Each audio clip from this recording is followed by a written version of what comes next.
Manager at promoter ni The Monster Naoya Inoue na si Mr. Hideyuki Ohashi may inamin. Yun daw pong Meksikanong kamuntik-muntikan tumalo kay Junto Nakatani na si Sebastian Hernandez. May kartadang 20 wins, 1 loss with 18 knockouts. Una pa lang daw po alam niya ng tagilid at may posibilidad na matalo si Junto Nakatani rito. Ito ay dahil marami pala itong Japanese na nakasparing sa Ohashi Boxing Gym. Pagsisiwalat nga po ni Mr. Hideyuki Ohashi, halos lahat binugbog nito sa Ohashi Boxing Gym. Kabilang si Kazuki Nakajima, isang OPBF champion na may kartadang 19 wins, 2 losses, 1 draw with 16 knockouts. Tanging si The Monster Naoya Inoue lang daw po sa Ohashi Boxing Gym ang hindi nagawang bugbugin nitong si Sebastian Hernandez. Kaya naman daw po nang marinig ni Mr. Hideyuki ang balita na ito ang makakalaban ni Junto Nakatani sa The Ring 5 Night of the Samurai, alam niya na antimano na tagilid si Nakatani at may posibilidad na matalo.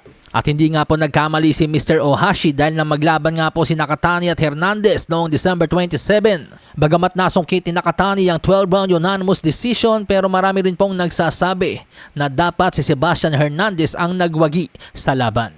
Samantala sa iba pang balita, former Unified World Champion Stephen Coolboy Stamp Fulton nilinaw na kailanman ay hindi siya nagreklamo tungkol sa hand drops ni Naoya Inoue.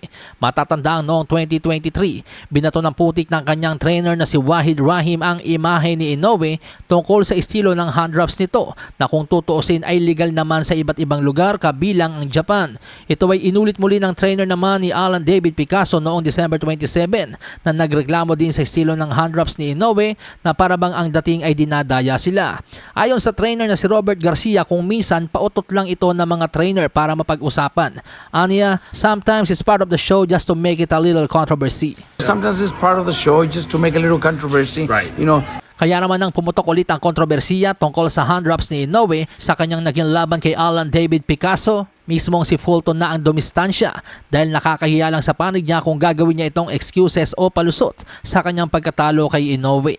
Kaya naman ani Fulton sa kanyang social media, "I never mentioned anything about hand drops and never cared. Even when coach was talking about it at press conferences, I was looking at him crazy. You've been painting this narrative as if I was the one complaining about that shit for years." Kaya naman kung pagtatagpi-tagpiin natin po yung istorya mga amigos, tama po yung sinasabi ni Robert Garcia na kung minsan pautot lang ito talaga ng mga trainer para mapag-usapan yung laban. Dahil ayan po, buhay na saksi na po si Stephen Fulton na wala siyang reklamo sa hand drops ni Naoya Inoue. Siya mismo nagulat na yung trainer niya ay ginawa pa itong issue. Samantala, malungkot na balita po mga amigos, former World Heavyweight Champion Anthony Joshua nasangkot sa isang aksidente sa Lagos, Nigeria. Ayon sa opisyal na pahayag ng Matchroom Boxing, sa kanilang inilabas na statement, kinumpirma ng organisasyon na may dalawang malapit na kaibigan at kasapi ng team ni Joshua ang nasawi sa insidente. Sila ay sina Sinagami at Latif Adoyele na parehong itinuturing na mahalagang bahagi ng kanyang personal at profesional na buhay. Pahayag nga po ng Matchroom Boxing mga amigos, with profound sadness, it has been confirmed that two close friends and team members, Sinagami and Latif Adoyele, have tragically passed away. Kinumpirma rin ng Matchroom na si Anthony Joshua ay nagtamo ng mga pinsala sa aksidente at agad na dinala sa ospital para sa pagsusuri at gamutan.